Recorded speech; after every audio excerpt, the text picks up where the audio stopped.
The message that started it all. The Grand Imperium's declaration of war arrived via superluminal burst, stamped with the personal seal of Emperor Vexar the Unbroken. Its contents were brief.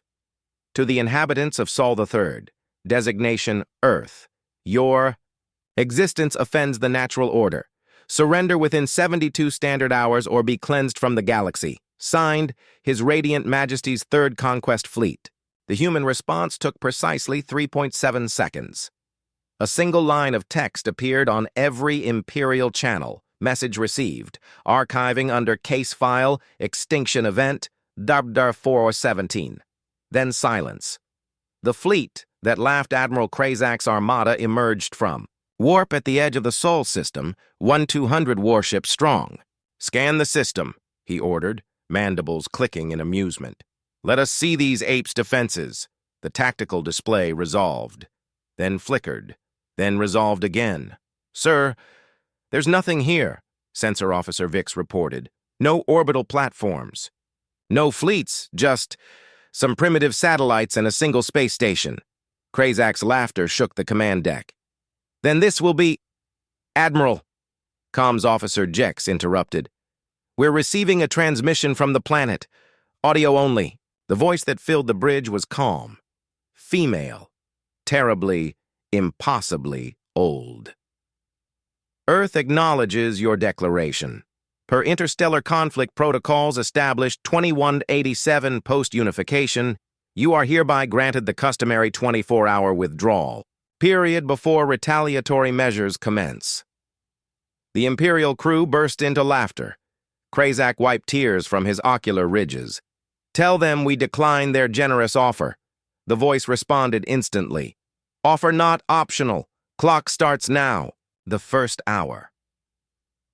Nothing happened. The fleet orbited Earth, weapons primed, scanning for threats that never materialized. Sir, Vic said slowly, there's something wrong with our deep scans. The planet's crust. It's hollow in places. Massive underground. Structures! Krazak scoffed. Caves! Primates love caves! At exactly the 59th minute, the laughter died. Every ship's power flickered. The stars twisted, and Earth's moon opened its eyes. The awakening lunar scans had always shown strange density, fluctuations. Now the truth revealed itself. The craters were weapon ports. The seas were coolant reservoirs. The dark side was a single titanic engine. The moon's surface cracked apart, shedding billions of tons of rock to reveal the battle station beneath. A perfect black sphere covered in weapons that made Imperial science officers faint. Its activation message burned across every screen. Selene Defense Grid online. Welcome to Earth. The second hour. What followed wasn't battle. It was demonstration. The Imperial flagship found its molecular bonds selectively dissolved, crew unharmed, ship reduced to floating components. The fighter squadrons discovered their cockpits filled with perfectly preserved roses from Earth's Cretaceous period admiral. Krazak's personal shuttle was teleported inside its own hangar bay. While still in flight, through it all, that same calm voice narrated. Lesson 1. Gravity is a weapon. Lesson 2. Time is an ally. Lesson 3. The moon's main cannon charged. You should have read our archives. The vanishing Admiral Krazak's shattered flagship limped into Imperial space, its hull scorched by weapons it couldn't comprehend, its crew whispering about moons that woke and spoke. But the true horror came when they checked long-range scans. Every human vessel in the galaxy had disappeared. Mars' defense fleet, gone outpost, Pluto's patrol ships, vanished, the asteroid mining rigs, not a single transponder remained, not destroyed. Not hidden, erased. Imperial Intelligence's report contained one chilling line. They didn't retreat. They redeployed. The silence before storm. For 3 standard cycles, the Grand Imperium waited.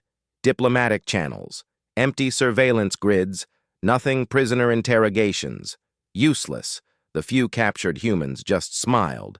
Then the outer colonies stopped reporting in, not with distress calls, with silence.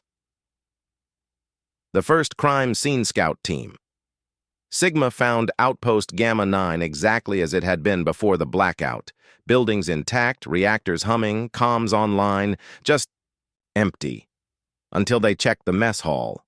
There, arranged around a banquet table, sat the entire 300-person garrison. Posture, perfectly upright. Condition, no wounds, no decay eyes, open and aware. Status, all vitals flatlined, 72 hours prior, the feast. Before them wasn't Imperial rations. It was Earth food, Chicago-style pizza, still steaming, Texas brisket, perfectly smoked, Japanese Wagyu, seared medium rare. At the table's head, a datapad displayed a single line.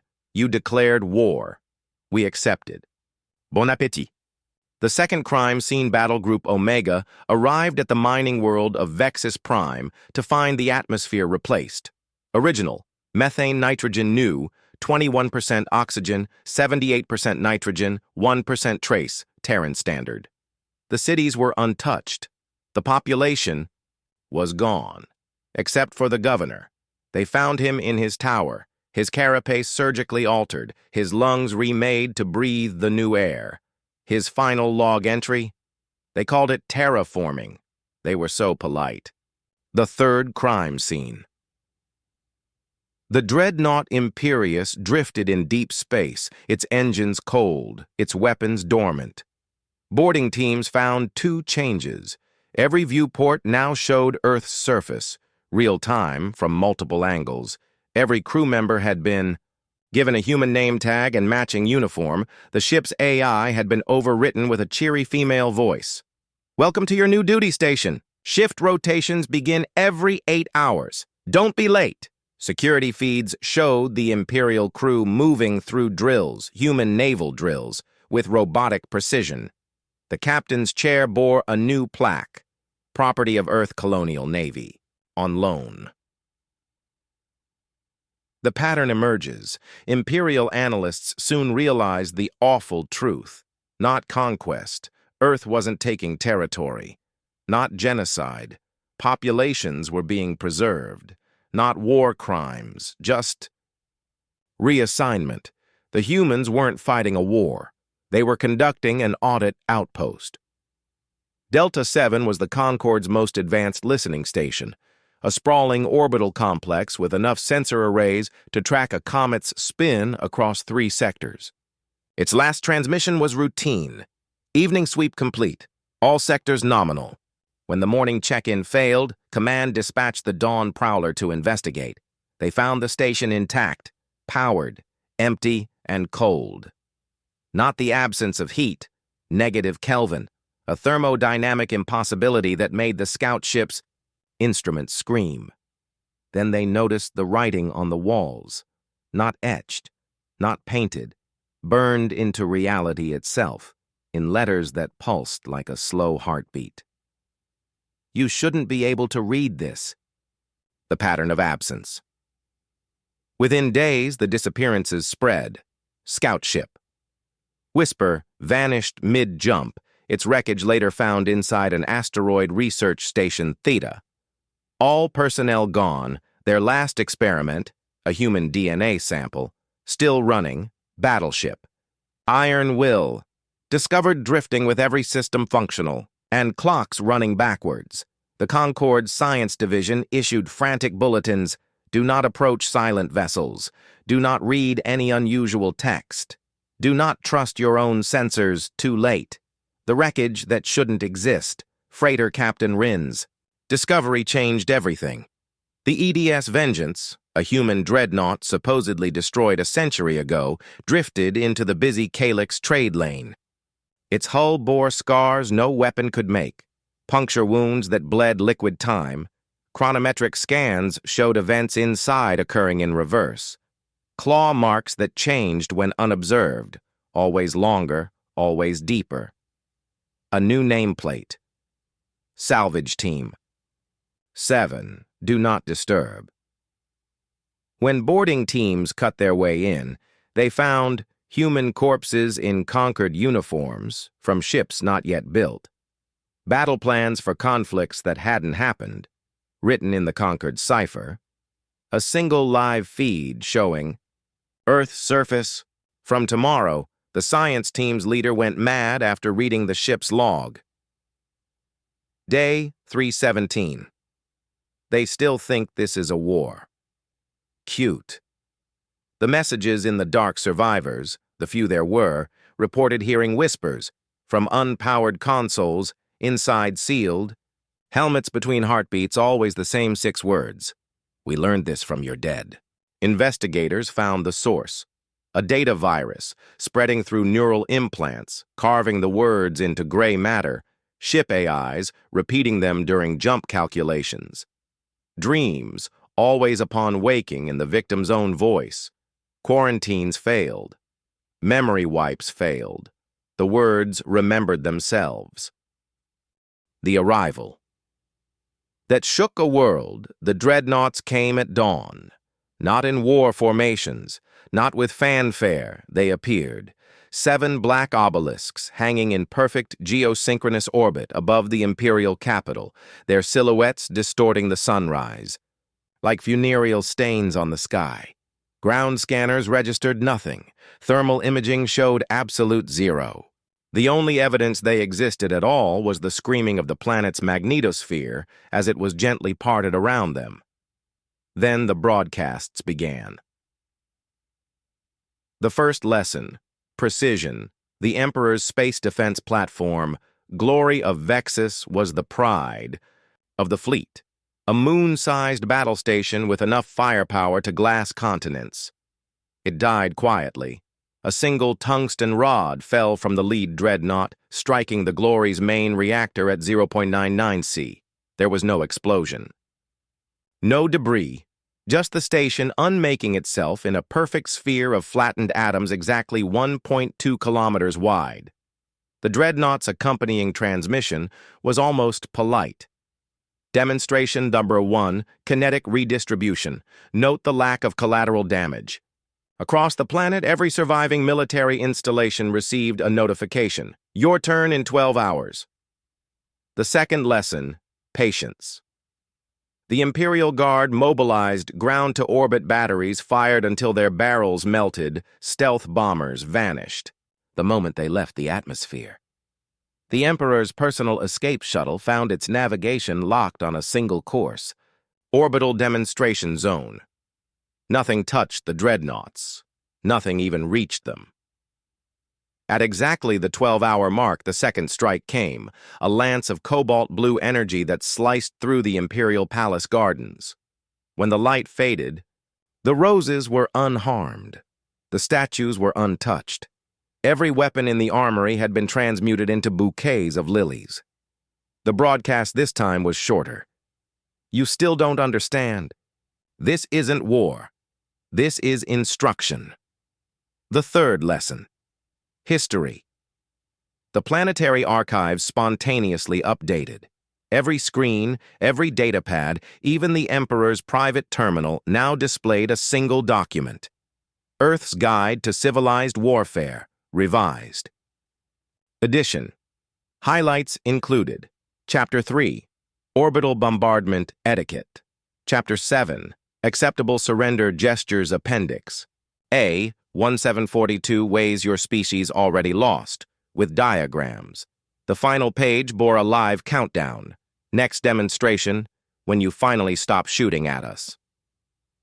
The battle that broke all rules, Imperial Admiral Krazak's battle group entered the Serpentes, system with perfect formation, vanguard, shield frigates in diamond pattern center, plasma lances synchronized for overlapping fire rear, stealth mines seated along retreat vectors, standard doctrine, flawless execution.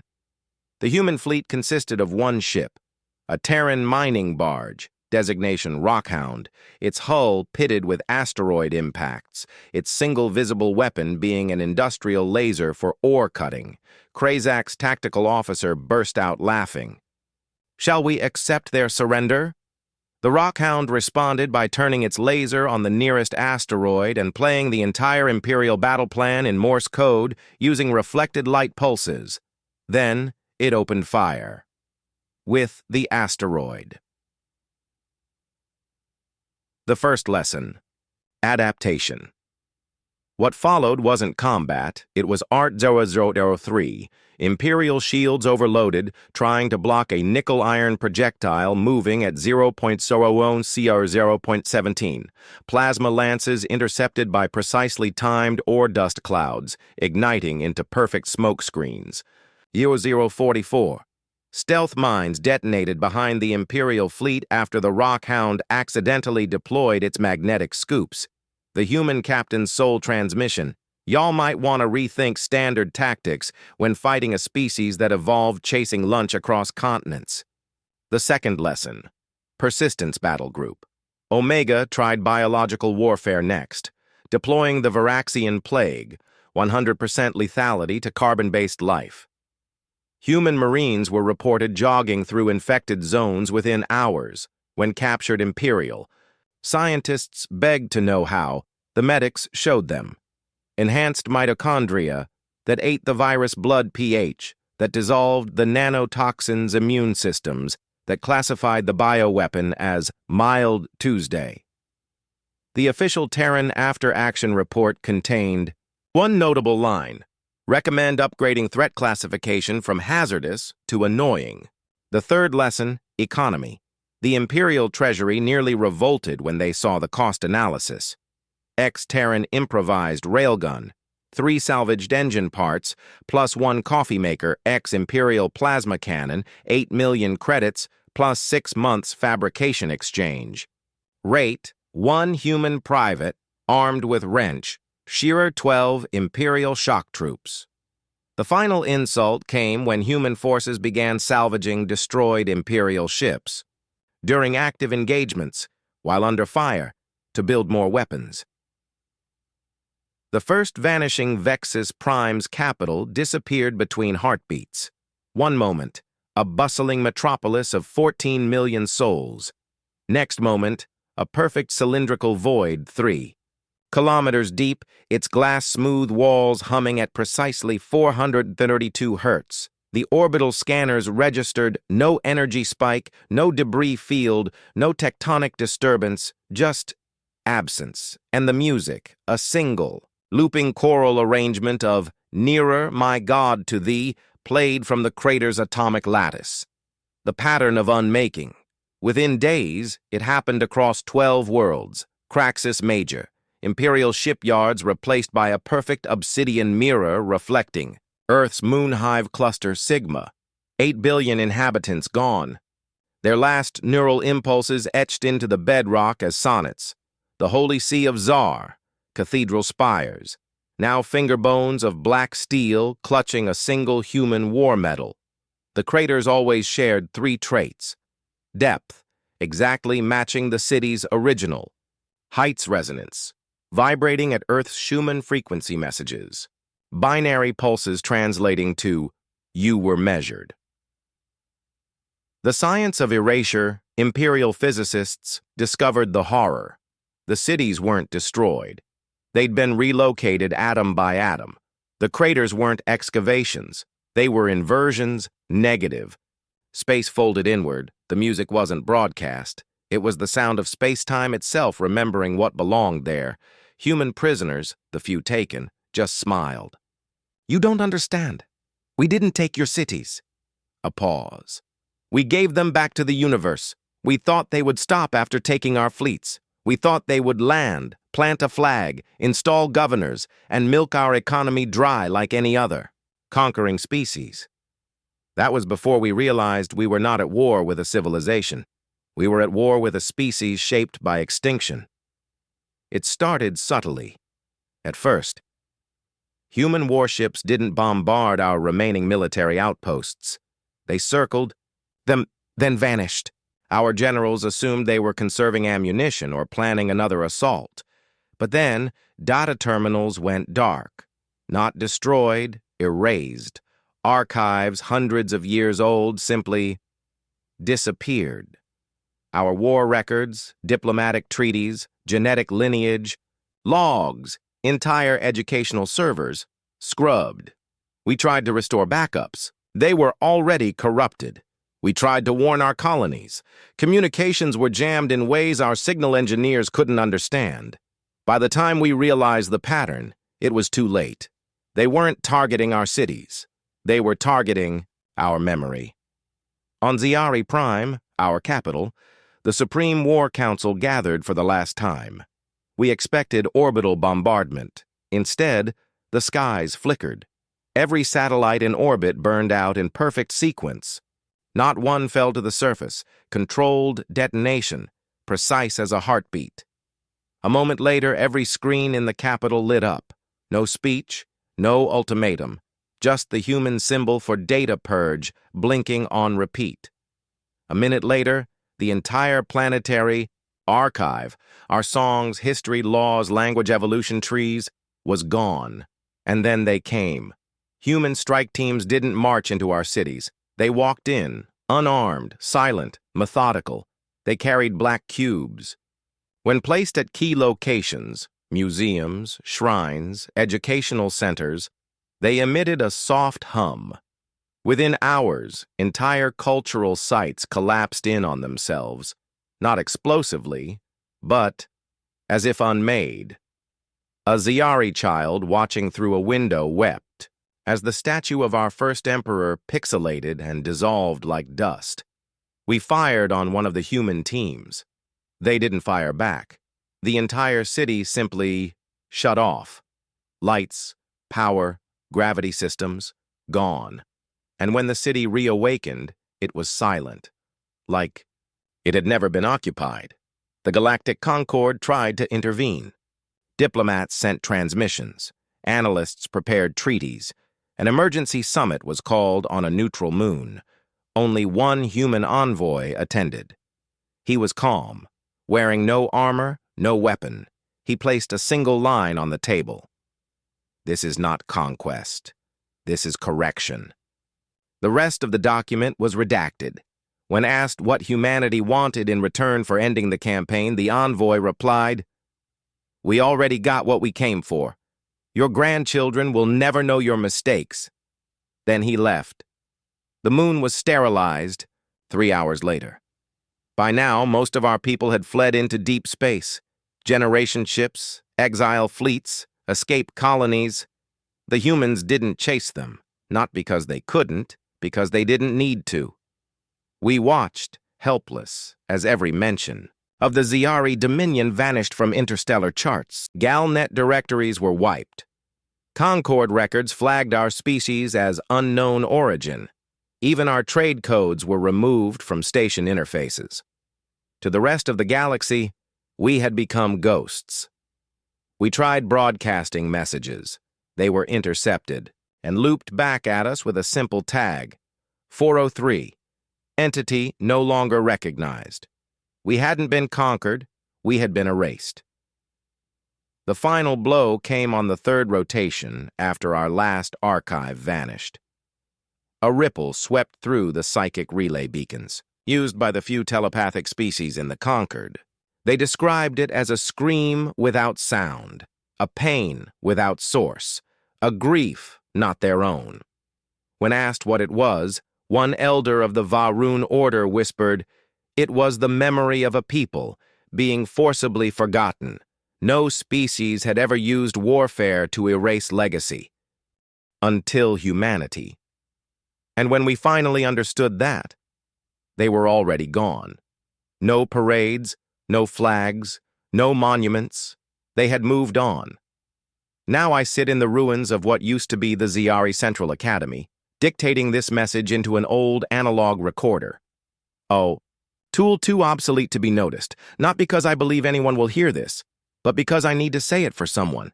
Anyone. They didn't want territory. They didn't want vengeance. They wanted silence. Not for themselves, for us. So no one else would follow our path. We mocked them. We declared war. We thought they'd seek glory. But humanity never wanted to be remembered for what they did. They wanted to be feared for what they wouldn't do, unless provoked. And now we are neither feared nor remembered. We are nothing. The monument is not on the home world. It stands on a dead moon in the Ziari system, once the heart of a vast alien empire. Now, it's silent stone and scattered dust. No sign of the great cities that once touched the clouds. No beacons left in orbit. No names in the Galactic Concord's records. Just the monument. A single slab of obsidian black metal, 12 meters. Tall, 5 meters wide, untouched by time, radiation, or entropy. It does not pulse. It does not glow. It simply is. And carved into its face, in every major galactic tongue, even ancient dialects no longer spoken, is a single phrase. Here lies our arrogance. Humanity was listening.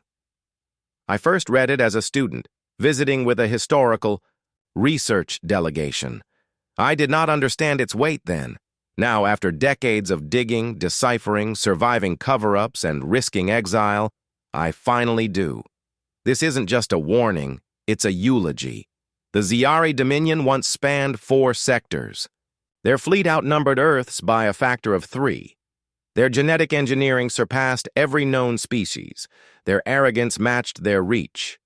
When they declared war on humanity, most of the Concord expected a short campaign. They believed Earth would sue for peace within months. Instead, Earth went silent. 3 months later, Ziari colonies began going dark. Communication hubs collapsed. Infrastructure failed. Surveillance stations experienced synchronized internal blackouts. We called it the ghosting. By the end of the year, Ziari space was functionally uninhabited. No captives, no demands, no survivors.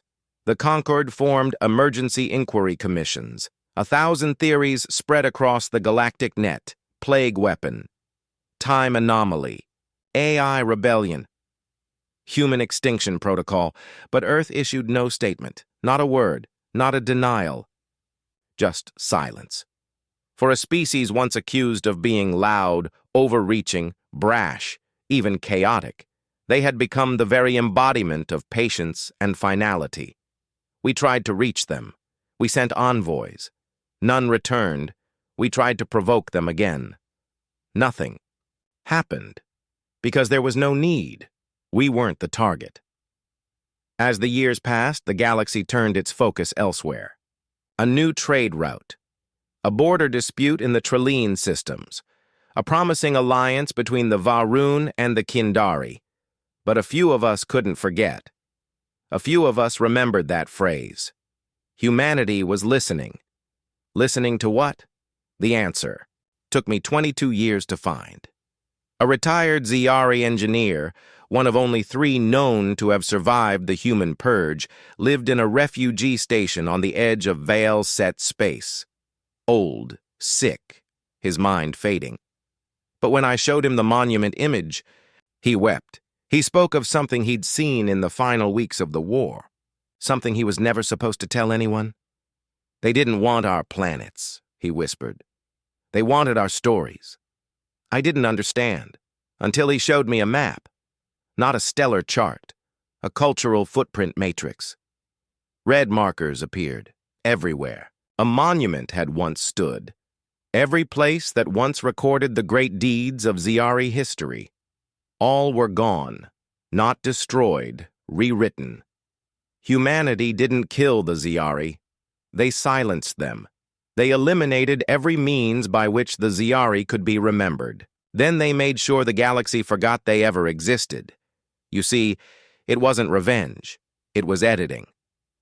After the engineer died, I returned to the monument, and I noticed something I hadn't before.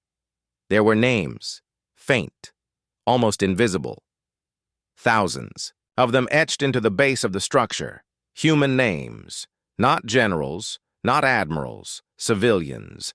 The lost from a colony called Lysa 9. I had to go to ancient Earth archives, deep net remnants, guarded by AI that scanned for misuse, to find even a fragment of that name. Lysa 9 was a humanitarian outpost. No weapons, no soldiers. It was obliterated by the Zyari Syndicate in a war they believed humanity was too civilized to answer. They were half right. Humanity wasn't civilized. They were deliberate. I finally understood the purpose of the monument. It was not built by humans. It was built by what remained of the Zyari, not because they were ordered to, because they chose to, because somewhere, even buried under their own pride, they had come to understand what they had done and what had been done to them. There is a ceremony now. Once every orbital cycle, a human envoy, unarmed, unescorted, lands at the site. They don't speak. They simply walk to the monument, place a single white stone at its base, and leave.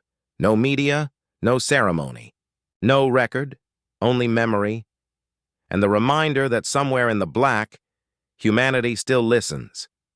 I've spent my life cataloging ancient empires, studying their rise and fall, predicting cycles of conflict. But Earth changed that cycle. They don't conquer. They don't colonize. They correct. And their corrections are permanent. They do not teach lessons. They ensure there is no one left to mislearn them.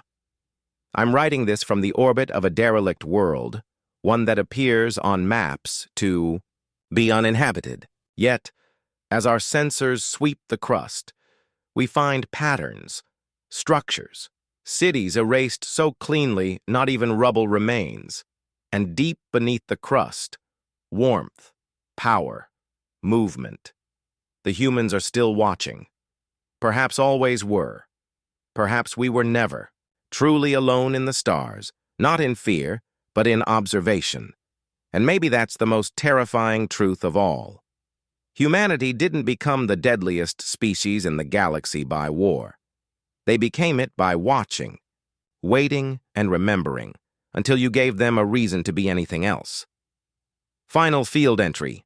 I have encoded this journal to be hidden in plain sight, a fragment stitched into the metadata of cultural surveys.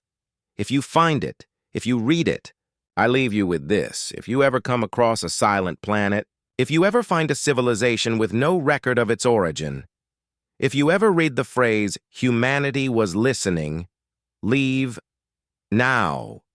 Because it means someone broke the only rule that matters. You don't provoke the species that writes its warnings. In monuments, not threats. You don't test the patience of those who don't speak in anger, but in aftermath. And above all, you don't make Earth remember why they built ships that never needed prisoners.